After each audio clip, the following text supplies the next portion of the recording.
اللہ کے نام سے جو رحمان اور رحیم ہے۔ لوگو اپنے رب سے ڈرو جس نے تم کو ایک جان سے پیدا کیا اور اسی جان سے اس کا جوڑا بنایا اور ان دونوں سے بہت مرد و عورت دنیا میں پھیلا دیے۔ اس خدا سے ڈرو جس کا واسطہ دے کر تم ایک دوسرے سے اپنے حق مانگتے ہو، اور رشتہ و قرابت کے تعلقات کو بگاڑنے سے پرہیز کرو۔ یقین جانو کہ اللہ تم پر نگرانی کر رہا ہے۔ یتیموں کے مال ان کو واپس دو، اچھے مال کو برے مال سے نہ بدل لو، اور ان کے مال اپنے مال کے ساتھ ملا کر نہ کھا جاؤ، یہ بہت بڑا گناہ ہے۔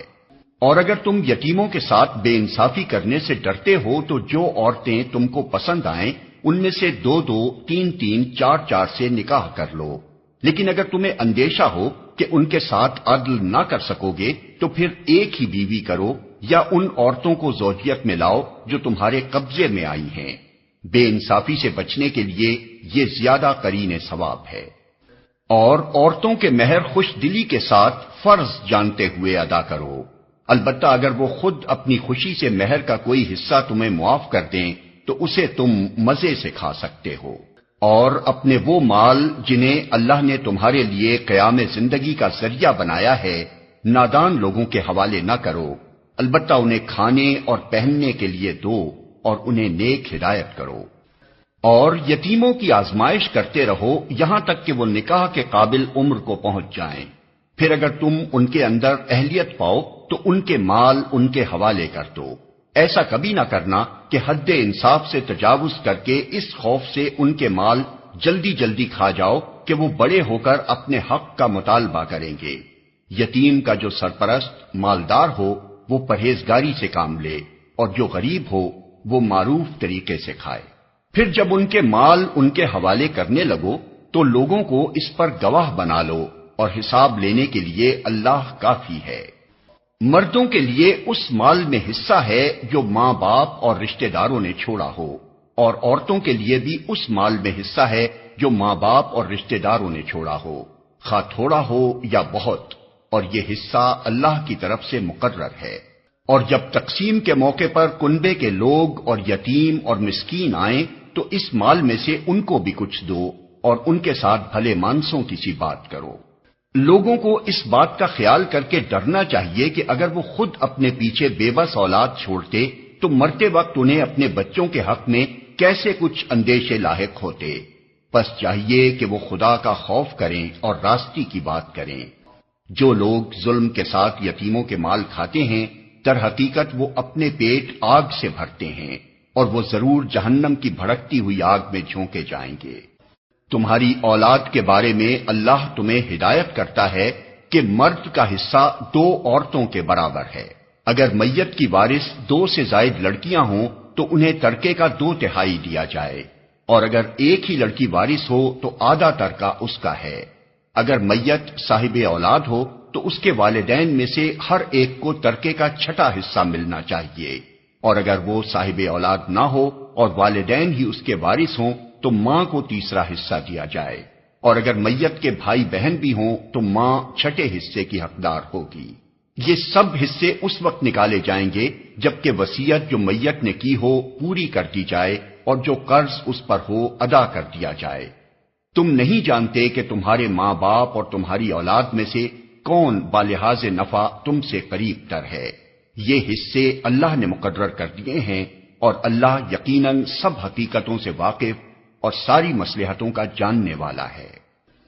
اور تمہاری بیویوں نے جو کچھ چھوڑا ہو اس کا آدھا حصہ تمہیں ملے گا اگر وہ بے اولاد ہوں، ورنہ اولاد ہونے کی صورت میں ترکے کا 1/4 حصہ تمہارا ہے، جبکہ وصیت جو انہوں نے کی ہو پوری کر دی جائے اور قرض جو انہوں نے چھوڑا ہو ادا کر دیا جائے، اور وہ تمہارے ترکے میں سے 1/4 کی حقدار ہوں گی اگر تم بے اولاد ہو، ورنہ صاحب اولاد ہونے کی صورت میں ان کا حصہ 8واں ہوگا، بعد اس کے کہ جو وصیت تم نے کی ہو وہ پوری کر دی جائے اور جو قرض تم نے چھوڑا ہو وہ ادا کر دیا جائے۔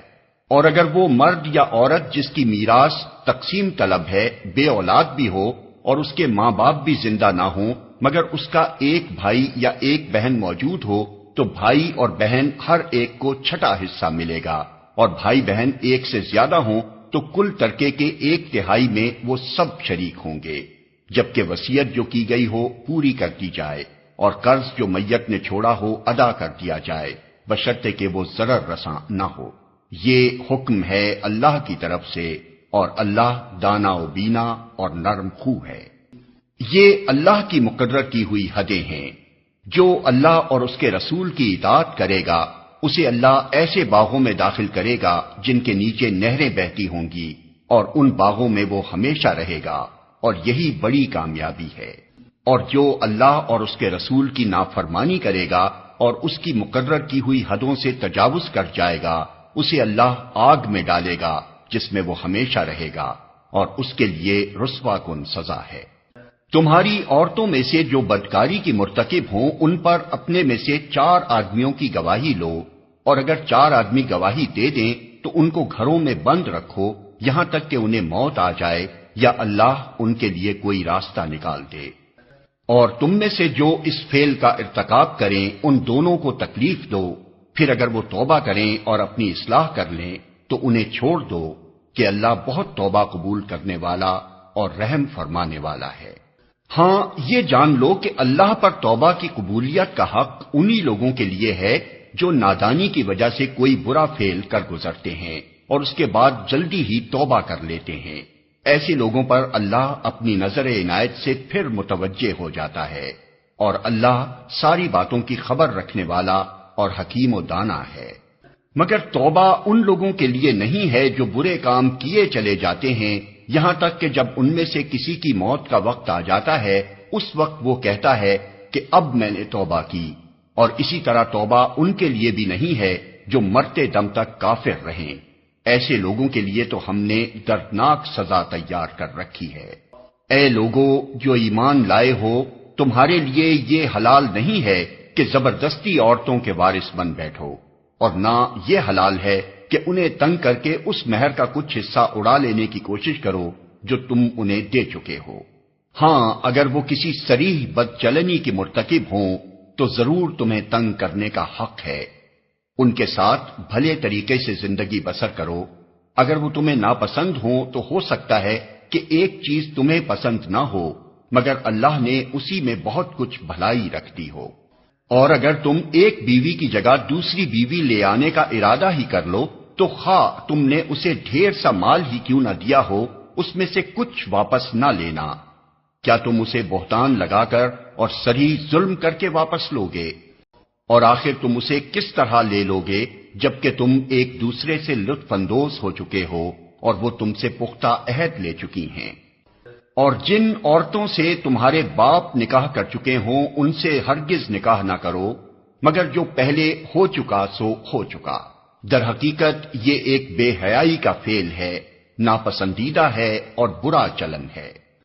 تم پر حرام کی گئیں تمہاری مائیں، بیٹیاں، بہنیں، پھوپھیاں، خالائیں، بھتیجیاں، بھانجیاں، اور تمہاری وہ مائیں جنہوں نے تم کو دودھ پلایا ہو، اور تمہاری دودھ شریک بہنیں، اور تمہاری بیویوں کی مائیں، اور تمہاری بیویوں کی لڑکیاں جنہوں نے تمہاری گودوں میں پرورش پائی ہے۔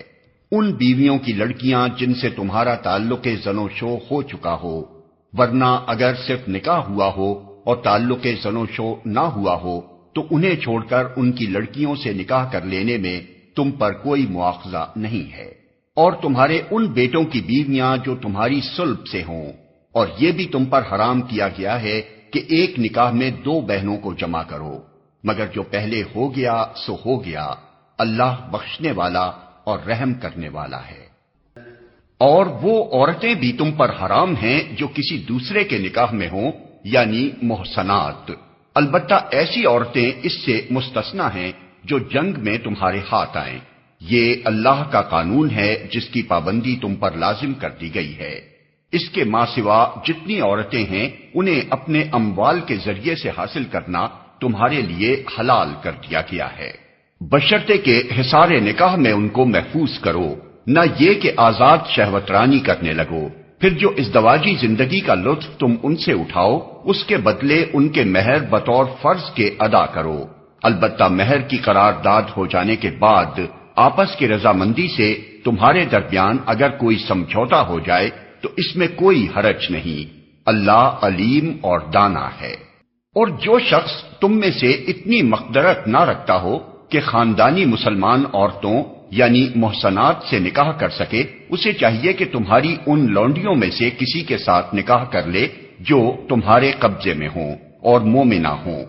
اللہ تمہارے ایمانوں کا حال خوب جانتا ہے، تم سب ایک ہی گروہ کے لوگ ہو، لہذا ان کے سرپرستوں کی اجازت سے ان کے ساتھ نکاح کر لو اور معروف طریقے سے ان کے مہر ادا کر دو تاکہ وہ حصار نکاح میں محفوظ یعنی محصنات ہو کر رہیں، آزاد شہوت رانی کرتی پھریں اور نہ چوری چھپے آشنائیاں کریں۔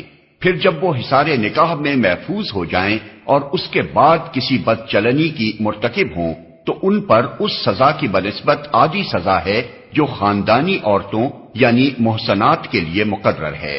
یہ سہولت تم میں سے ان لوگوں کے لیے پیدا کی گئی ہے جن کو شادی نہ کرنے سے بندے تقوی کے ٹوٹ جانے کا اندیشہ ہو، لیکن اگر تم صبر کرو تو یہ تمہارے لیے بہتر ہے، اور اللہ بخشنے والا اور رحم فرمانے والا ہے۔ اللہ چاہتا ہے کہ تم پر ان طریقوں کو واضح کرے اور انہی طریقوں پر تمہیں چلائے جن کی پیروی تم سے پہلے گزرے ہوئے صلحاء کرتے تھے۔ وہ اپنی رحمت کے ساتھ تمہاری طرف متوجہ ہونے کا ارادہ رکھتا ہے، اور وہ علیم بھی ہے اور دانا بھی۔ ہاں، اللہ تو تم پر رحمت کے ساتھ توجہ کرنا چاہتا ہے، مگر جو لوگ خود اپنی خواہشات نفس کی پیروی کر رہے ہیں وہ چاہتے ہیں کہ تم راہ راست سے ہٹ کر دور نکل جاؤ۔ اللہ تم پر سے پابندیوں کو ہلکا کرنا چاہتا ہے کیونکہ انسان کمزور پیدا کیا گیا ہے۔ اے لوگو جو ایمان لائے ہو، آپس میں ایک دوسرے کے مال باطل طریقوں سے نہ کھاؤ، لین دین ہونا چاہیے آپس کی رضامندی سے، اور اپنے آپ کو قتل نہ کرو، یقین مانو کہ اللہ تمہارے اوپر مہربان ہے۔ جو شخص ظلم و زیادتی کے ساتھ ایسا کرے گا اس کو ہم ضرور آگ میں جھونکیں گے، اور یہ اللہ کے لیے کوئی مشکل کام نہیں ہے۔ اگر تم ان بڑے بڑے گناہوں سے پرہیز کرتے رہو جن سے تمہیں منع کیا جا رہا ہے تو تمہاری چھوٹی موٹی برائیوں کو ہم تمہارے حساب سے ساقط کر دیں گے اور تم کو عزت کی جگہ داخل کریں گے۔ اور جو کچھ اللہ نے تم میں سے کسی کو دوسروں کے مقابلے میں زیادہ دیا ہے اس کی تمنا نہ کرو، جو کچھ مردوں نے کمایا ہے اس کے مطابق ان کا حصہ ہے، اور جو کچھ عورتوں نے کمایا ہے اس کے مطابق ان کا حصہ۔ ہاں، اللہ سے اس کے فضل کی دعا مانگتے رہو، یقیناً اللہ ہر چیز کا علم رکھتا ہے۔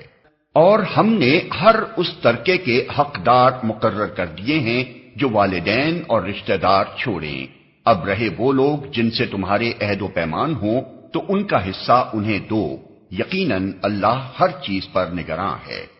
مرد عورتوں پر قوام ہیں اس بنا پر کہ اللہ نے ان میں سے ایک کو دوسرے پر فضیلت دی ہے، اور اس بنا پر کہ مرد اپنے مال خرچ کرتے ہیں، بس جو صالح عورتیں ہیں وہ اطاعت شعار ہوتی ہیں، اور مردوں کے پیچھے اللہ کی حفاظت و نگرانی میں ان کے حقوق کی حفاظت کرتی ہیں۔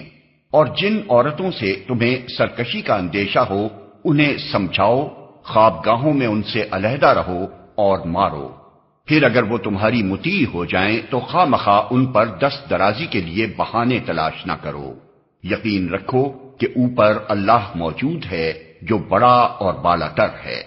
اور اگر تم لوگوں کو کہیں میاں اور بیوی کے تعلقات بگڑ جانے کا اندیشہ ہو تو ایک حکم مرد کے رشتہ داروں میں سے اور ایک عورت کے رشتہ داروں میں سے مقرر کرو، وہ دونوں اصلاح کرنا چاہیں گے تو اللہ ان کے درمیان موافقت کی صورت نکال دے گا، اللہ سب کچھ جانتا ہے اور باخبر ہے۔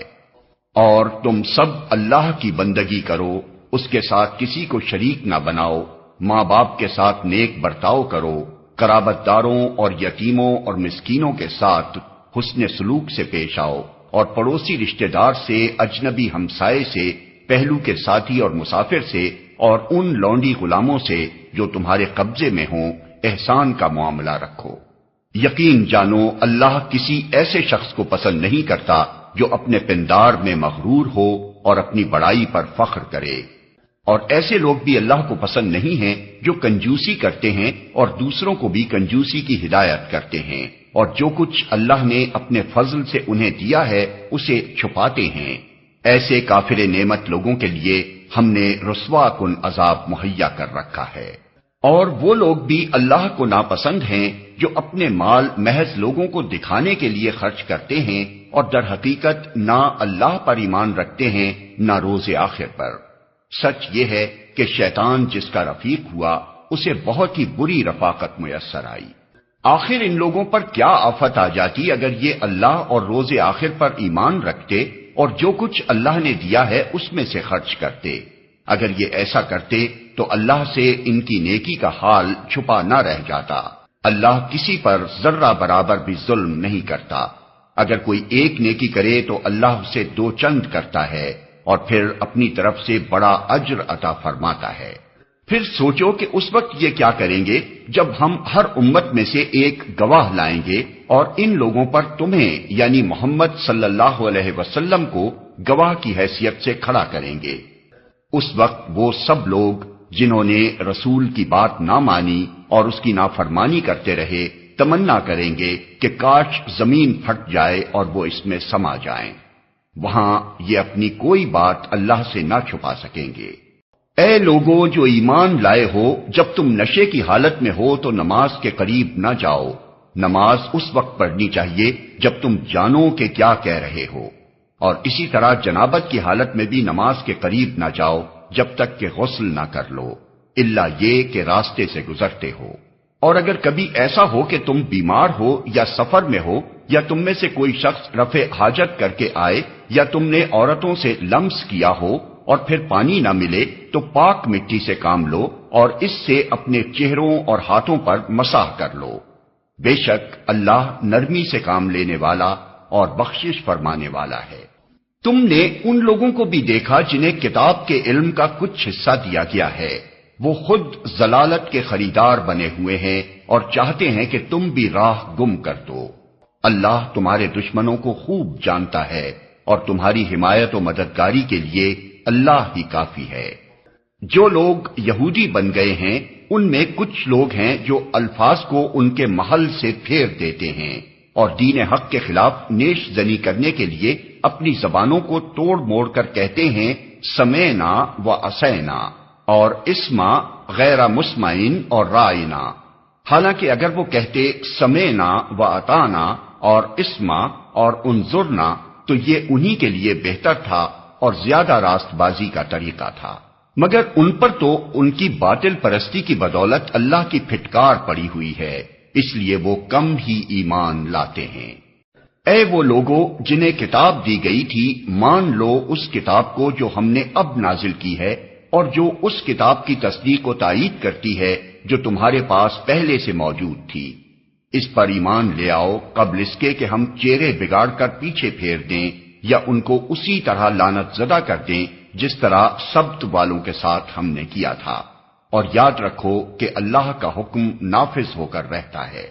اللہ بس شرک ہی کو معاف نہیں کرتا، اس کے ماں سوا دوسرے جس قدر گناہ ہیں وہ جس کے لیے چاہتا ہے معاف کر دیتا ہے۔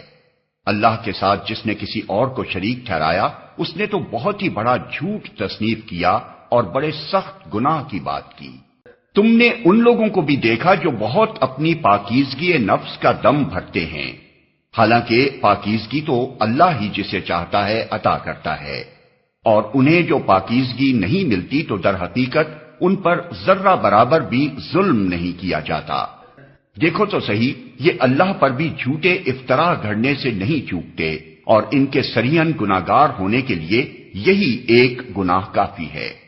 کیا تم نے ان لوگوں کو نہیں دیکھا جنہیں کتاب کے علم میں سے کچھ حصہ دیا گیا ہے، اور ان کا حال یہ ہے کہ جبت اور طاغوت کو مانتے ہیں، اور کافروں کے متعلق کہتے ہیں کہ ایمان لانے والوں سے تو یہی زیادہ صحیح راستے پر ہیں۔ ایسے ہی لوگ ہیں جن پر اللہ نے لعنت کی ہے، اور جس پر اللہ لعنت کر دے پھر تم اس کا کوئی مددگار نہیں پاؤ گے۔ کیا حکومت میں ان کا کوئی حصہ ہے؟ اگر ایسا ہوتا تو یہ دوسروں کو ایک پھوٹی کوڑی تک نہ دیتے۔ پھر کیا یہ دوسروں سے اس لیے حسد کرتے ہیں کہ اللہ نے انہیں اپنے فضل سے نواز دیا؟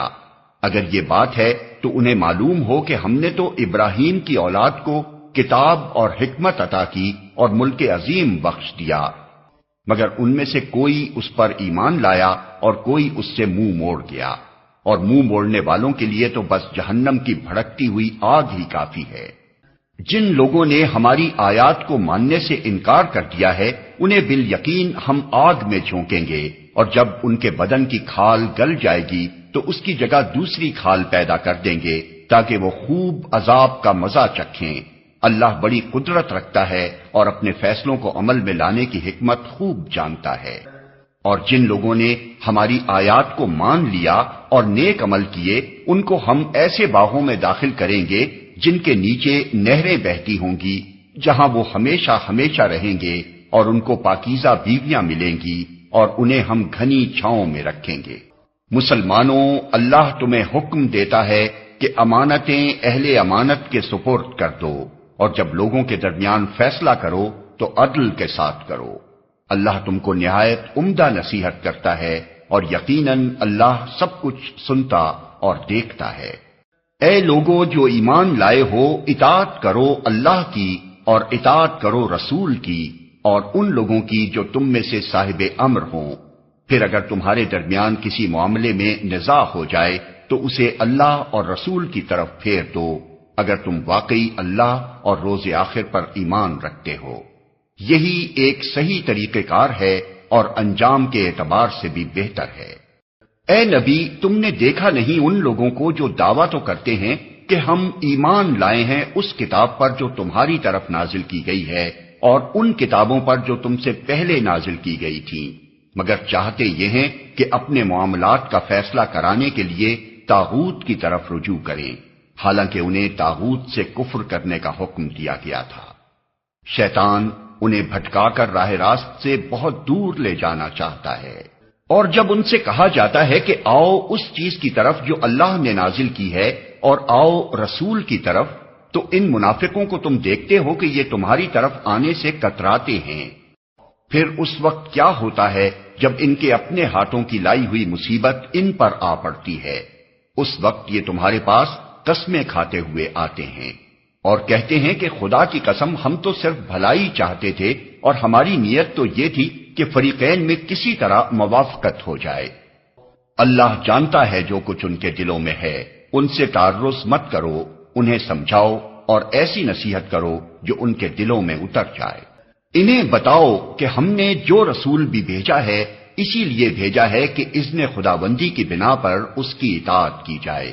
اگر انہوں نے یہ طریقہ اختیار کیا ہوتا کہ جب یہ اپنے نفس پر ظلم کر بیٹھے تھے تو تمہارے پاس آ جاتے اور اللہ سے معافی مانگتے اور رسول بھی ان کے لیے معافی کی درخواست کرتا تو یقیناً اللہ کو بخشنے والا اور رحم کرنے والا پاتے۔ نہیں اے محمد، تمہارے رب کی قسم، یہ کبھی مومن نہیں ہو سکتے جب تک کہ اپنے باہمی اختلافات میں یہ تم کو فیصلہ کرنے والا نہ مان لیں۔ پھر جو کچھ تم فیصلہ کرو اس پر اپنے دلوں میں بھی کوئی تنگی نہ محسوس کریں، بلکہ سر بسر تسلیم کر لیں۔ اگر ہم نے انہیں حکم دیا ہوتا کہ اپنے آپ کو ہلاک کر دو یا اپنے گھروں سے نکل جاؤ تو ان میں سے کم ہی آدمی اس پر عمل کرتے، حالانکہ جو نصیحت انہیں کی جاتی ہے اگر یہ اس پر عمل کرتے تو یہ ان کے لیے زیادہ بہتری اور زیادہ ثابت قدمی کا موجب ہوتا، اور جب یہ ایسا کرتے تو ہم انہیں اپنی طرف سے بہت بڑا اجر دیتے اور انہیں سیدھا راستہ دکھا دیتے۔ جو اللہ اور رسول کی اطاعت کرے گا وہ ان لوگوں کے ساتھ ہوگا جن پر اللہ نے انعام فرمایا ہے، یعنی انبیاء اور صدیقین اور شہداء اور صالحین۔ کیسے اچھے ہیں یہ رفیق جو کسی کو میسر آئیں۔ یہ حقیقی فضل ہے جو اللہ کی طرف سے ملتا ہے، اور حقیقت جاننے کے لیے بس اللہ ہی کا علم کافی ہے۔ اے لوگو جو ایمان لائے ہو، مقابلے کے لیے ہر وقت تیار رہو، پھر جیسا موقع ہو الگ الگ دستوں کی شکل میں نکلو یا اکٹھے ہو کر۔ ہاں، تم میں کوئی آدمی ایسا بھی ہے جو لڑائی سے جی چڑاتا ہے، اگر تم پر کوئی مصیبت آئے تو کہتا ہے اللہ نے مجھ پر بڑا فضل کیا کہ میں ان لوگوں کے ساتھ نہ گیا، اور اگر اللہ کی طرف سے تم پر فضل ہو تو کہتا ہے، اور اس طرح کہتا ہے کہ گویا تمہارے اور اس کے درمیان محبت کا تو کوئی تعلق تھا ہی نہیں، کہ کاش میں بھی ان کے ساتھ ہوتا تو بڑا کام بن جاتا۔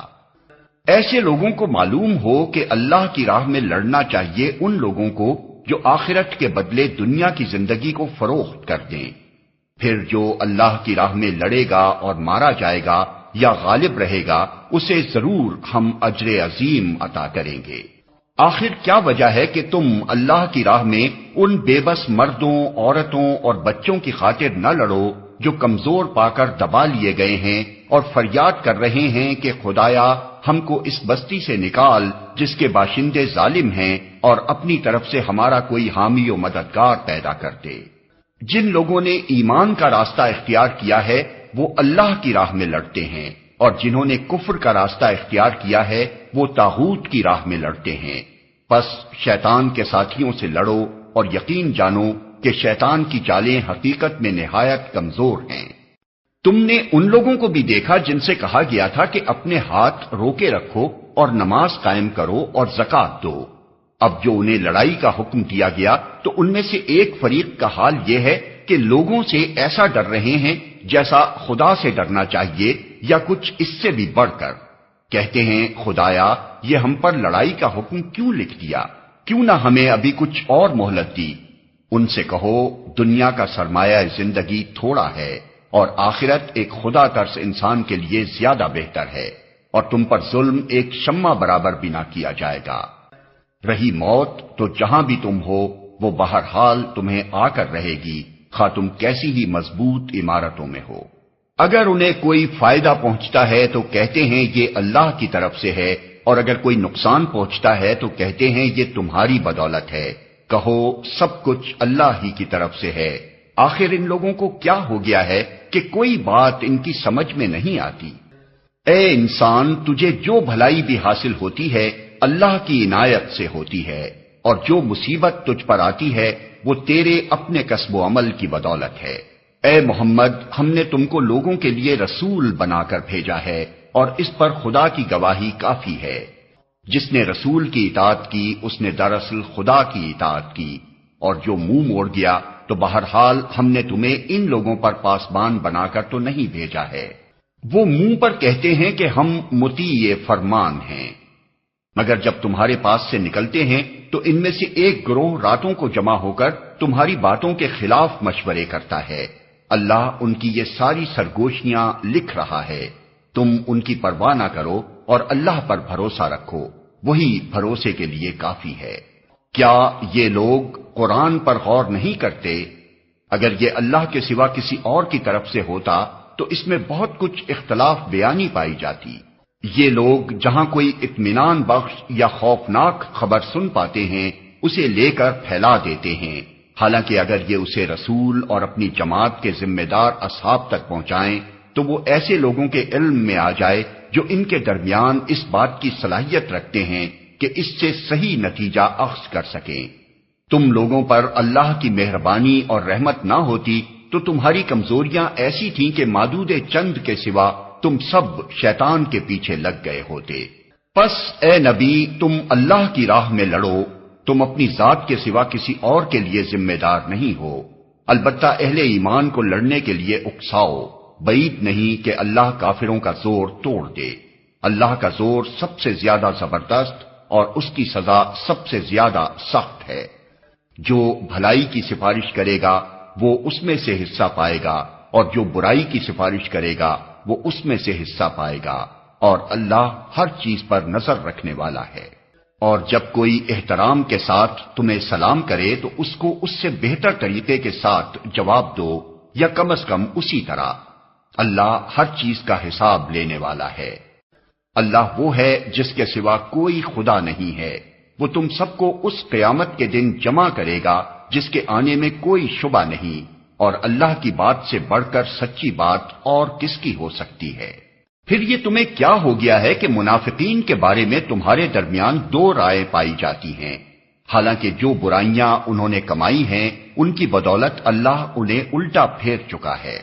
کیا تم چاہتے ہو کہ جسے اللہ نے ہدایت نہیں بخشی اسے تم ہدایت بخش دو، حالانکہ جس کو اللہ نے راستے سے ہٹا دیا اس کے لیے تم کوئی راستہ نہیں پا سکتے۔ وہ تو یہ چاہتے ہیں کہ جس طرح وہ خود کافر ہیں اسی طرح تم بھی کافر ہو جاؤ، تاکہ تم اور وہ سب یکساں ہو جائیں، لہذا ان میں سے کسی کو اپنا دوست نہ بناؤ جب تک کہ وہ اللہ کی راہ میں ہجرت کر کے نہ آ جائیں، اور اگر وہ ہجرت سے باز رہیں تو جہاں پاؤ انہیں پکڑو اور قتل کرو، اور ان میں سے کسی کو اپنا دوست اور مددگار نہ بناؤ۔ البتہ وہ منافق اس حکم سے مستثنی ہیں جو کسی ایسی قوم سے جا ملیں جس کے ساتھ تمہارا معاہدہ ہے، اسی طرح وہ منافق بھی مستثنی ہیں جو تمہارے پاس آتے ہیں اور لڑائی سے دل برداشتہ ہیں، نہ تم سے لڑنا چاہتے ہیں نہ اپنی قوم سے۔ اللہ چاہتا تو ان کو تم پر مسلط کر دیتا اور وہ بھی تم سے لڑتے، لہذا اگر وہ تم سے کنارہ کش ہو جائیں اور لڑنے سے باز رہیں اور تمہاری طرف صلح و آشتی کا ہاتھ بڑھائیں تو اللہ نے تمہارے لیے ان پر دست درازی کی کوئی سبیل نہیں رکھی ہے۔ ایک اور قسم کے منافق تمہیں ایسے ملیں گے جو چاہتے ہیں کہ تم سے بھی امن میں رہیں اور اپنی قوم سے بھی، مگر جب کبھی فتنے کا موقع پائیں گے اس میں کود پڑیں گے۔ ایسے لوگ اگر تمہارے مقابلے سے باز نہ رہیں اور صلح و سلامتی تمہارے آگے پیش نہ کریں اور اپنے ہاتھ نہ روکیں تو جہاں وہ ملیں انہیں پکڑو اور مارو، ان پر ہاتھ اٹھانے کے لیے ہم نے تمہیں کھلی حجت دے دی ہے۔ کسی مومن کا یہ کام نہیں ہے کہ دوسرے مومن کو قتل کرے الا یہ کہ اس سے چوک ہو جائے، اور جو شخص کسی مومن کو غلطی سے قتل کر دے تو اس کا کفارہ یہ ہے کہ ایک مومن کو غلامی سے آزاد کرے اور مقتول کے وارثوں کو خوں بہا دے، الا یہ کہ وہ خوں بہا معاف کر دیں۔ لیکن اگر وہ مسلمان مقتول کسی ایسی قوم سے تھا جس سے تمہاری دشمنی ہو تو اس کا کفارہ ایک مومن غلام آزاد کرنا ہے، اور اگر وہ کسی ایسی غیر مسلم قوم کا فرد تھا جس سے تمہارا معاہدہ ہو تو اس کے وارثوں کو خوں بہا دیا جائے گا اور ایک مومن غلام کو آزاد کرنا ہوگا۔ پھر جو غلام نہ پائے وہ پے در پے 2 مہینے کے روزے رکھے۔ یہ اس گناہ پر اللہ سے توبہ کرنے کا طریقہ ہے اور اللہ علیم و دانا ہے۔ رہا وہ شخص جو کسی مومن کو جان بوجھ کر قتل کرے تو اس کی جزا جہنم ہے جس میں وہ ہمیشہ رہے گا، اس پر اللہ کا غضب اور اس کی لعنت ہے، اور اللہ نے اس کے لیے سخت عذاب مہیا کر رکھا ہے۔ اے لوگو جو ایمان لائے ہو، جب تم اللہ کی راہ میں جہاد کے لیے نکلو تو دوست دشمن میں تمیز کرو، اور جو تمہاری طرف سلام سے تقدیم کرے اسے فوراً نہ کہہ دو کہ تو مومن نہیں ہے۔ اگر تم دنیاوی فائدہ چاہتے ہو تو اللہ کے پاس تمہارے لیے بہت سے اموال غنیمت ہیں، آخر اسی حالت میں تم خود بھی تو اس سے پہلے مبتلا رہ چکے ہو، پھر اللہ نے تم پر احسان کیا، لہذا تحقیق سے کام لو، جو کچھ تم کرتے ہو اللہ اس سے باخبر ہے۔ مسلمانوں میں سے وہ لوگ جو کسی معذوری کے بغیر گھر بیٹھے رہتے ہیں اور وہ جو اللہ کی راہ میں جان و مال سے جہاد کرتے ہیں، دونوں کی حیثیت یکساں نہیں ہے۔ اللہ نے بیٹھنے والوں کی بنسبت جان و مال سے جہاد کرنے والوں کا درجہ بڑا رکھا ہے، اگرچہ ہر ایک کے لیے اللہ نے بھلائی ہی کا وعدہ فرمایا ہے، مگر اس کے ہاں مجاہدوں کی خدمات کا معاوضہ بیٹھنے والوں سے بہت زیادہ ہے۔ ان کے لیے اللہ کی طرف سے بڑے درجے ہیں اور مغفرت اور رحمت ہے، اور اللہ بڑا معاف کرنے والا اور رحم فرمانے والا ہے۔ جو لوگ اپنے نفس پر ظلم کر رہے تھے ان کی روحیں جب فرشتوں نے قبض کی تو ان سے پوچھا کہ یہ تم کس حال میں مبتلا تھے؟ انہوں نے جواب دیا کہ ہم زمین میں کمزور و مجبور تھے۔ فرشتوں نے کہا کیا خدا کی زمین وسیع نہ تھی کہ تم اس میں ہجرت کرتے؟ یہ وہ لوگ ہیں جن کا ٹھکانہ جہنم ہے اور وہ بڑا ہی برا ٹھکانہ ہے۔ ہاں جو مرد، عورتیں اور بچے واقعی بے بس ہیں اور نکلنے کا کوئی راستہ اور ذریعہ نہیں پاتے، بعید نہیں کہ اللہ انہیں معاف کر دے، اللہ بڑا معاف کرنے والا اور درگزر فرمانے والا ہے۔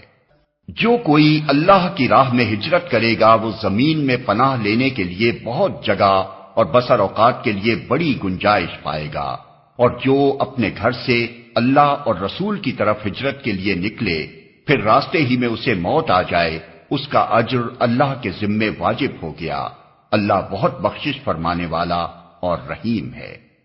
اور جب تم لوگ سفر کے لیے نکلو تو کوئی مذائقہ نہیں اگر نماز میں اختصار کر دو، خصوصاً جب کہ تمہیں اندیشہ ہو کہ کافر تمہیں ستائیں گے، کیونکہ وہ کھلم کھلا تمہاری دشمنی پر تلے ہوئے ہیں۔ اور اے نبی جب تم مسلمانوں کے درمیان ہو اور حالت جنگ میں انہیں نماز پڑھانے کھڑے ہو تو چاہیے کہ ان میں سے ایک گروہ تمہارے ساتھ کھڑا ہو اور اسلحہ لیے رہے، پھر جب وہ سجدہ کر لے تو پیچھے چلا جائے، اور دوسرا گروہ جس نے ابھی نماز نہیں پڑھی ہے آ کر تمہارے ساتھ پڑھے اور وہ بھی چوکنا رہے اور اپنے اسلحہ لیے رہے، کیونکہ کفار اس طاق میں ہیں کہ تم اپنے ہتھیاروں اور اپنے سامان کی طرف سے ذرا غافل ہو تو وہ تم پر یکبارگی ٹوٹ پڑے۔ البتہ اگر تم بارش کی وجہ سے تکلیف محسوس کرو یا بیمار ہو تو اسلحہ رکھ دینے میں مذائقہ نہیں، مگر پھر بھی چوکنے رہو، یقین رکھو کہ اللہ نے کافروں کے لیے رسوا کن عذاب مہیا کر رکھا ہے۔ پھر جب نماز سے فارغ ہو جاؤ تو کھڑے اور بیٹھے اور لیٹے ہر حال میں اللہ کو یاد کرتے رہو، اور جب اطمینان نصیب ہو جائے تو پوری نماز پڑھو۔ نماز در حقیقت ایسا فرض ہے جو پابندی وقت کے ساتھ اہل ایمان پر لازم کیا گیا ہے۔ اس گروہ کے تعاقب میں کمزوری نہ دکھاؤ، اگر تم تکلیف اٹھا رہے ہو تو تمہاری طرح وہ بھی تکلیف اٹھا رہے ہیں، اور تم اللہ سے اس چیز کے امیدوار ہو جس کے وہ امیدوار نہیں ہیں۔ اللہ سب کچھ جانتا ہے اور وہ حکیم و دانا ہے۔ اے نبی، ہم نے یہ کتاب حق کے ساتھ تمہاری طرف نازل کی ہے تاکہ جو راہ راست اللہ نے تمہیں دکھائی ہے اس کے مطابق لوگوں کے درمیان فیصلہ کرو۔ تم بددیانت لوگوں کی طرف سے جھگڑنے والے نہ بنو، اور اللہ سے درگزر کی درخواست کرو، وہ بڑا درگزر فرمانے والا اور رحیم ہے۔ جو لوگ اپنے نفس سے خیانت کرتے ہیں تم ان کی حمایت نہ کرو، اللہ کو ایسا شخص پسند نہیں جو خیانت کار اور معصیت پیشہ ہو۔ یہ لوگ انسانوں سے اپنی حرکات چھپا سکتے ہیں مگر خدا سے نہیں چھپا سکتے، وہ تو اس وقت بھی ان کے ساتھ ہوتا ہے جب یہ راتوں کو چھپ کر اس کی مرضی کے خلاف مشورے کرتے ہیں۔ ان کے سارے اعمال پر اللہ محیط ہے۔ ہاں، تم لوگوں نے ان مجرموں کی طرف سے دنیا کی زندگی میں تو جھگڑا کر لیا، مگر قیامت کے روز ان کی طرف سے کون جھگڑا کرے گا؟ آخر وہاں کون ان کا وکیل ہوگا؟ اگر کوئی شخص برا فعل کر گزرے یا اپنے نفس پر ظلم کر جائے اور اس کے بعد اللہ سے درگزر کی درخواست کرے تو اللہ کو درگزر کرنے والا اور رحیم پائے گا، مگر جو برائی کما لے تو اس کی یہ کمائی اسی کے لیے وبال ہوگی۔ اللہ کو سب باتوں کی خبر ہے اور وہ حکیم و دانا ہے۔ پھر جس نے کوئی خطا یا گناہ کر کے اس کا الزام کسی بے گناہ پر تھوپ دیا، اس نے تو بڑے بہتان اور صریح گناہ کا بار سمیٹ لیا۔ اے نبی، اگر اللہ کا فضل تم پر نہ ہوتا اور اس کی رحمت تمہارے شامل حال نہ ہوتی تو ان میں سے ایک گروہ نے تو تمہیں غلط فہمی میں مبتلا کرنے کا فیصلہ کر ہی لیا تھا، حالانکہ در حقیقت وہ خود اپنے سوا کسی کو غلط فہمی میں مبتلا نہیں کر رہے تھے اور تمہارا کوئی نقصان نہ کر سکتے تھے۔ اللہ نے تم پر کتاب اور حکمت نازل کی ہے اور تم کو وہ کچھ بتایا ہے جو تمہیں معلوم نہ تھا، اور اس کا فضل تم پر بہت ہے۔ لوگوں کی خفیہ سرگوشیوں میں اکثر و بیشتر کوئی بھلائی نہیں ہوتی، ہاں اگر کوئی پوشیدہ طور پر صدقہ و خیرات کی تلقین کرے یا کسی نیک کام کے لیے یا لوگوں کے معاملات میں اصلاح کرنے کے لیے کسی سے کچھ کہے تو یہ البتہ بھلی بات ہے، اور جو کوئی اللہ کی رضا جوئی کے لیے ایسا کرے گا اسے ہم بڑا اجر عطا کریں گے۔ مگر جو شخص رسول کی مخالفت پر کمر بستہ ہو اور اہل ایمان کی روش کے سوا کسی اور روش پر چلے، دراں حالے کے اس پر راہ راست واضح ہو چکی ہو، تو اس کو ہم اسی طرف چلائیں گے جدھر وہ خود پھر گیا، اور اسے جہنم میں جھونکیں گے جو بدترین جائے قرار ہے۔ اللہ کے ہاں بس شرک ہی کی بخشش نہیں ہے، اس کے سوا اور سب کچھ معاف ہو سکتا ہے جسے وہ معاف کرنا چاہے۔ جس نے اللہ کے ساتھ کسی کو شریک ٹھہرایا وہ تو گمراہی میں بہت دور نکل گیا۔ وہ اللہ کو چھوڑ کر دیویوں کو معبود بناتے ہیں، وہ اس باغی شیطان کو معبود بناتے ہیں جس کو اللہ نے لعنت زدہ کیا ہے۔ وہ اس شیطان کی اطاعت کر رہے ہیں جس نے اللہ سے کہا تھا کہ میں تیرے بندوں سے ایک مقرر حصہ لے کر رہوں گا، میں انہیں بہکاؤں گا، میں انہیں آرزوؤں میں الجھاؤں گا، میں انہیں حکم دوں گا اور وہ میرے حکم سے جانوروں کے کان پھاڑیں گے، اور میں انہیں حکم دوں گا اور وہ میرے حکم سے خدائی ساخت میں رد و بدل کریں گے۔ اس شیطان کو جس نے اللہ کی بجائے اپنا ولی و سرپرست بنا لیا، وہ صریح نقصان میں پڑ گیا۔ وہ ان لوگوں سے وعدے کرتا ہے اور انہیں امیدیں دلاتا ہے، مگر شیطان کے سارے وعدے بجز فریب کے اور کچھ نہیں ہیں۔ ان لوگوں کا ٹھکانہ جہنم ہے، جس سے خلاصی کی کوئی صورت یہ نہ پائیں گے۔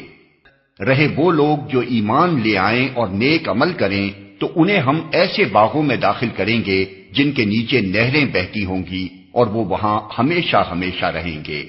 یہ اللہ کا سچا وعدہ ہے، اور اللہ سے بڑھ کر کون اپنی بات میں سچا ہوگا۔ انجام کار نہ تمہاری آرزوؤں پر موقوف ہے، نہ اہل کتاب کی آرزوؤں پر۔ جو بھی برائی کرے گا اس کا پھل پائے گا، اور اللہ کے مقابلے میں اپنے لیے کوئی حامی و مددگار نہ پا سکے گا۔ اور جو نیک عمل کرے گا، خواہ مرد ہو یا عورت، بشرطے کہ ہو وہ مومن، تو ایسے ہی لوگ جنت میں داخل ہوں گے، اور ان کی ذرہ برابر حق تلفی نہ ہونے پائے گی۔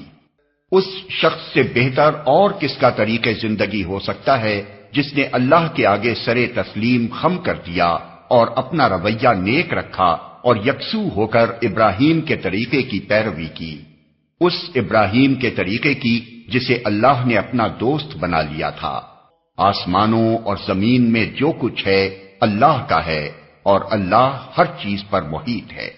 لوگ تم سے عورتوں کے معاملے میں فتویٰ پوچھتے ہیں، کہو اللہ تمہیں ان کے معاملے میں فتویٰ دیتا ہے، اور ساتھ ہی وہ احکام بھی یاد دلاتا ہے جو پہلے سے تم کو اس کتاب میں سنائے جا رہے ہیں، یعنی وہ احکام جو ان یتیم لڑکیوں کے متعلق ہیں جن کے حق تم ادا نہیں کرتے، اور جن کے نکاح کرنے سے تم باز رہتے ہو، یا لالچ کی بنا پر تم خود ان سے نکاح کر لینا چاہتے ہو، اور وہ احکام جو ان بچوں کے متعلق ہیں جو بیچارے کوئی زور نہیں رکھتے۔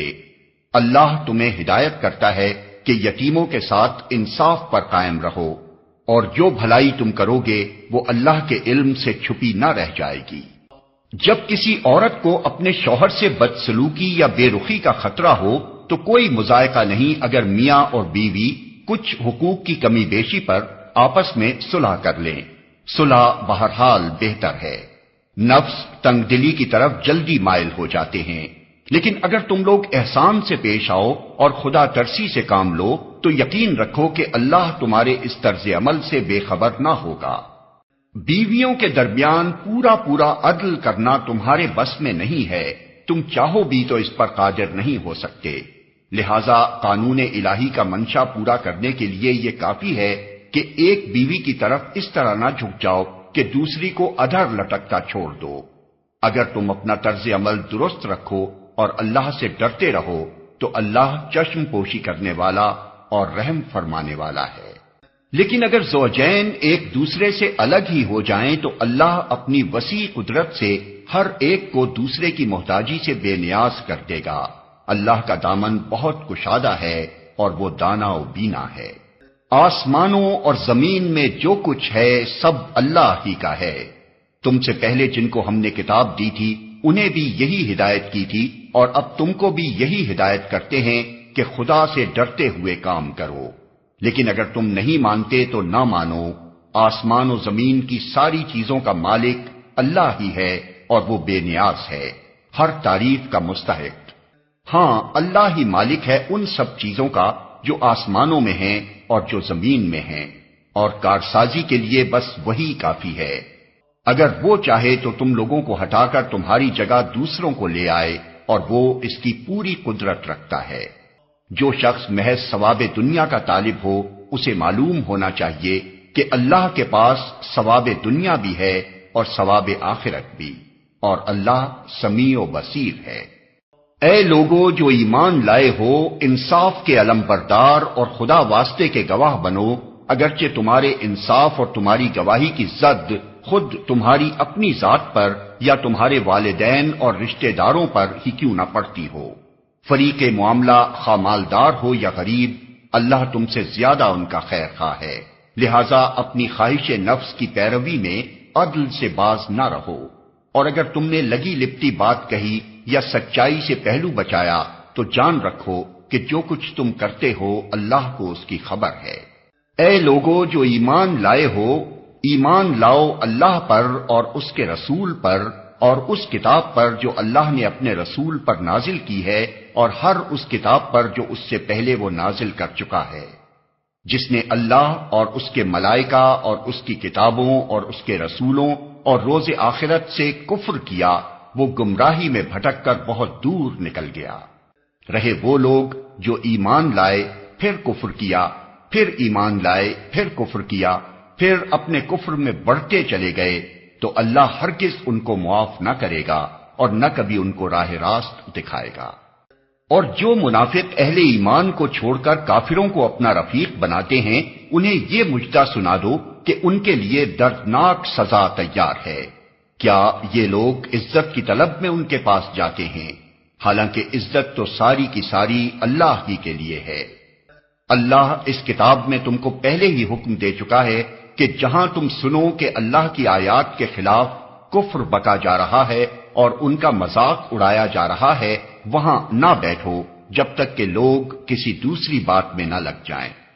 اب اگر تم ایسا کرتے ہو تو تم بھی انہی کی طرح ہو۔ یقین جانو کہ اللہ منافقوں اور کافروں کو جہنم میں ایک جگہ جمع کرنے والا ہے۔ یہ منافق تمہارے معاملے میں انتظار کر رہے ہیں کہ اونٹ کس کروٹ بیٹھتا ہے۔ اگر اللہ کی طرف سے فتح تمہاری ہوئی تو آ کر کہیں گے کہ کیا ہم تمہارے ساتھ نہ تھے؟ اگر کافروں کا پلہ بھاری رہا تو ان سے کہیں گے کہ کیا ہم تمہارے خلاف لڑنے پر قادر نہ تھے اور پھر بھی ہم نے تم کو مسلمانوں سے بچایا؟ بس اللہ ہی تمہارے اور ان کے معاملے کا فیصلہ قیامت کے روز کرے گا، اور اس فیصلے میں اللہ نے کافروں کے لیے مسلمانوں پر غالب آنے کی ہرگز کوئی سبیل نہیں رکھی ہے۔ یہ منافق اللہ کے ساتھ دھوکے بازی کر رہے ہیں، حالانکہ در حقیقت اللہ ہی نے انہیں دھوکے میں ڈال رکھا ہے۔ جب یہ نماز کے لیے اٹھتے ہیں تو کسمساتے ہوئے محض لوگوں کو دکھانے کی خاطر اٹھتے ہیں اور خدا کو کم ہی یاد کرتے ہیں۔ کفر و ایمان کے درمیان ڈاوا ڈول ہیں، نہ پورے اس طرف ہیں نہ پورے اس طرف۔ جسے اللہ نے بھٹکا دیا ہو اس کے لیے تم کوئی راستہ نہیں پا سکتے۔ اے لوگو جو ایمان لائے ہو، مومنوں کو چھوڑ کر کافروں کو اپنا رفیق نہ بناؤ۔ کیا تم چاہتے ہو کہ اللہ کو اپنے خلاف صریح حجت دے دو؟ یقین جانو کہ منافق جہنم کے سب سے نیچے طبقے میں جائیں گے اور تم کسی کو ان کا مددگار نہ پاؤ گے۔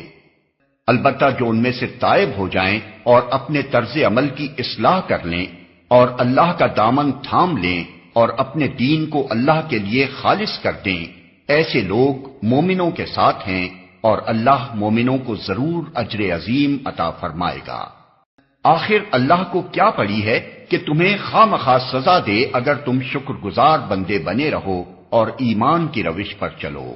اللہ بڑا قدردان ہے اور سب کے حال سے واقف ہے۔ اللہ اس کو پسند نہیں کرتا کہ آدمی بدگوئی پر زبان کھولے الا یہ کہ کسی پر ظلم کیا گیا ہو، اور اللہ سب کچھ سننے اور جاننے والا ہے۔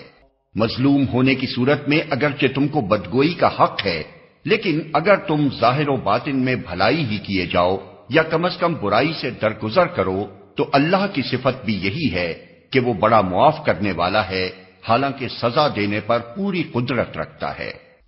جو لوگ اللہ اور اس کے رسولوں سے کفر کرتے ہیں اور چاہتے ہیں کہ اللہ اور اس کے رسولوں کے درمیان تفریق کریں اور کہتے ہیں کہ ہم کسی کو مانیں گے اور کسی کو نہ مانیں گے اور کفر و ایمان کے بیچ میں ایک راہ نکالنے کا ارادہ رکھتے ہیں، وہ سب پکے کافر ہیں، اور ایسے کافروں کے لیے ہم نے وہ سزا مہیا کر رکھی ہے جو انہیں ذلیل و خوار کر دینے والی ہوگی۔ بخلاف اس کے جو لوگ اللہ اور اس کے تمام رسولوں کو مانیں اور ان کے درمیان تفریق نہ کریں، ان کو ہم ضرور ان کے اجر عطا کریں گے، اور اللہ بڑا درگزر فرمانے والا اور رحم کرنے والا ہے۔ یہ اہل کتاب اگر آج تم سے مطالبہ کر رہے ہیں کہ تم آسمان سے کوئی تحریر ان پر نازل کراؤ، تو اس سے بڑھ چڑھ کر مجرمانہ مطالبے یہ پہلے موسیٰ سے کر چکے ہیں۔ اس سے تو انہوں نے کہا تھا کہ ہمیں خدا کو علانیہ دکھا دو، اور اسی سرکشی کی وجہ سے یکا یک ان پر بجلی ٹوٹ پڑی تھی۔ پھر انہوں نے بچڑے کو اپنا معبود بنا لیا، حالانکہ یہ کھلی کھلی نشانیاں دیکھ چکے تھے۔ اس پر بھی ہم نے ان سے درگزر کیا۔ ہم نے موسیٰ کو صریح فرمان عطا کیا اور ان لوگوں پر طور کو اٹھا کر ان سے اس فرمان کی اطاعت کا عہد لیا۔ ہم نے ان کو حکم دیا کہ دروازے میں سجدہ ریز ہوتے ہوئے داخل ہوں۔ ہم نے ان سے کہا کہ سبت کا قانون نہ توڑو اور اس پر ان سے پختہ عہد لیا۔ آخر کار ان کی عہد شکنی کی وجہ سے اور اس وجہ سے کہ انہوں نے اللہ کی آیات کو جھٹلایا اور متعدد پیغمبروں کو ناحق قتل کیا اور یہاں تک کہا کہ ہمارے دل غلافوں میں محفوظ ہیں، حالانکہ در حقیقت ان کی باطل پرستی کے سبب سے اللہ نے ان کے دلوں پر ٹھپا لگا دیا ہے اور اسی وجہ سے یہ بہت کم ایمان لاتے ہیں۔ پھر اپنے کفر میں اتنے بڑھے کہ مریم پر سخت بہتان لگایا اور خود کہا کہ ہم نے مسیح عیسیٰ ابن مریم رسول اللہ کو قتل کر دیا ہے، حالانکہ فی الواقع انہوں نے نہ اس کو قتل کیا نہ صلیب پر چڑھایا، بلکہ معاملہ ان کے لیے مشتبہ کر دیا گیا، اور جن لوگوں نے اس کے بارے میں اختلاف کیا ہے وہ بھی دراصل شک میں مبتلا ہیں۔ ان کے پاس اس معاملے میں کوئی علم نہیں ہے، محض گمان ہی کی پیروی ہے۔ انہوں نے مسیح کو یقین کے ساتھ قتل نہیں کیا بلکہ اللہ نے اس کو اپنی طرف اٹھا لیا۔ اللہ زبردست طاقت رکھنے والا اور حکیم ہے۔ اور اہل کتاب میں سے کوئی ایسا نہ ہوگا جو اس کی موت سے پہلے اس پر ایمان نہ لے آئے گا اور قیامت کے روز وہ ان پر گواہی دے گا۔ غرض ان یہودی بن جانے والوں کے اسی ظالمانہ رویے کی بنا پر اور اس بنا پر کہ یہ بکثرت اللہ کے راستے سے روکتے ہیں اور سود لیتے ہیں جس سے انہیں منع کیا گیا تھا اور لوگوں کے مال ناجائز طریقوں سے کھاتے ہیں، ہم نے بہت سی وہ پاک چیزیں ان پر حرام کر دیں جو پہلے ان کے لیے حلال تھیں، اور جو لوگ ان میں سے کافر ہیں ان کے لیے ہم نے دردناک عذاب تیار کر رکھا ہے۔ مگر ان میں جو لوگ پختہ علم رکھنے والے ہیں اور ایماندار ہیں وہ سب اس تعلیم پر ایمان لاتے ہیں جو تمہاری طرف نازل کی گئی ہے اور جو تم سے پہلے نازل کی گئی تھی۔ اس طرح کے ایمان لانے والے اور نماز و زکوٰۃ کی پابندی کرنے والے اور اللہ اور روز آخر پر سچا عقیدہ رکھنے والے لوگوں کو ہم ضرور اجر عظیم عطا کریں گے۔ اے محمد، ہم نے تمہاری طرف اسی طرح وحی بھیجی ہے جس طرح نوح اور اس کے بعد کے پیغمبروں کی طرف بھیجی تھی۔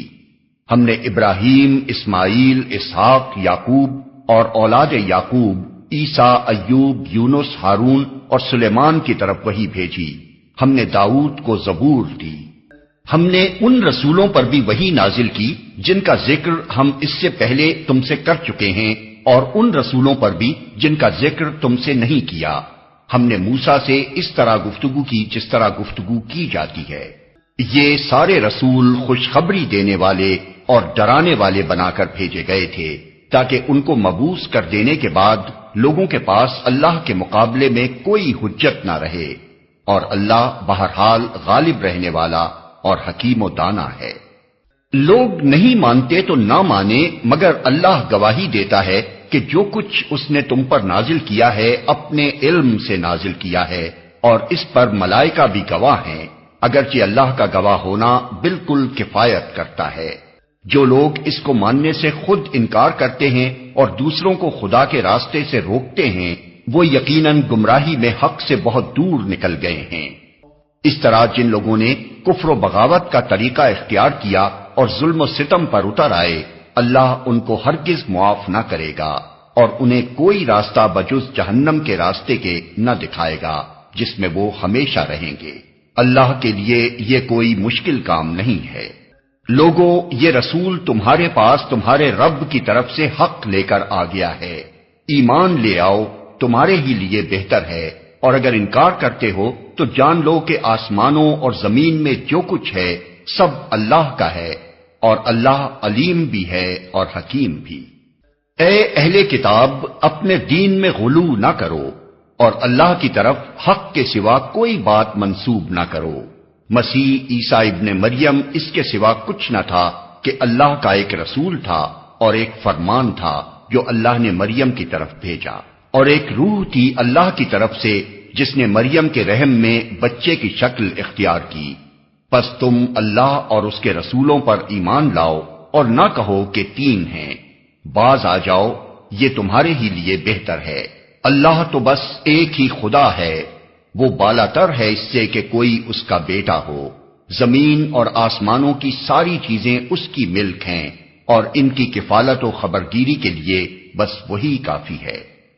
مسیح نے کبھی اس بات کو عار نہیں سمجھا کہ وہ اللہ کا ایک بندہ ہو، اور نہ مقرب ترین فرشتے اس کو اپنے لیے عار سمجھتے ہیں۔ اگر کوئی اللہ کی بندگی کو اپنے لیے عار سمجھتا ہے اور تکبر کرتا ہے تو ایک وقت آئے گا جب اللہ سب کو گھیر کر اپنے سامنے حاضر کرے گا۔ اس وقت وہ لوگ جنہوں نے ایمان لا کر نیک طرز عمل اختیار کیا ہے اپنے اجر پورے پورے پائیں گے، اور اللہ اپنے فضل سے ان کو مزید اجر عطا فرمائے گا۔ اور جن لوگوں نے بندگی کو عار سمجھا اور تکبر کیا ہے ان کو اللہ دردناک سزا دے گا، اور اللہ کے سوا جن جن کی سرپرستی و مددگاری پر وہ بھروسہ رکھتے ہیں ان میں سے کسی کو بھی وہ وہاں نہ پائیں گے۔ لوگو، تمہارے رب کی طرف سے تمہارے پاس دلیل روشن آ گئی ہے، اور ہم نے تمہاری طرف ایسی روشنی بھیج دی ہے جو تمہیں صاف صاف راستہ دکھانے والی ہے۔ اب جو لوگ اللہ کی بات مان لیں گے اور اس کی پناہ ڈھونڈیں گے ان کو اللہ اپنی رحمت اور اپنے فضل و کرم کے دامن میں لے لے گا، اور اپنی طرف آنے کا سیدھا راستہ ان کو دکھا دے گا۔ لوگ تم سے کلالہ کے معاملے میں فتویٰ پوچھتے ہیں، کہو اللہ تمہیں فتویٰ دیتا ہے۔ اگر کوئی شخص بے اولاد مر جائے اور اس کی ایک بہن ہو تو وہ اس کے ترکے میں سے نصف پائے گی، اور اگر بہن بے اولاد مرے تو بھائی اس کا وارث ہوگا۔ اگر میت کی وارث 2 بہنیں ہوں تو وہ ترکے میں سے 2/3 کی حقدار ہوں گی، اور اگر کئی بھائی بہنیں ہوں تو عورتوں کا اکہرا اور مردوں کا دوہرا حصہ ہوگا۔ اللہ تمہارے لیے احکام کی توضیح کرتا ہے تاکہ تم بھٹکتے نہ پھرو، اور اللہ ہر چیز کا علم رکھتا ہے۔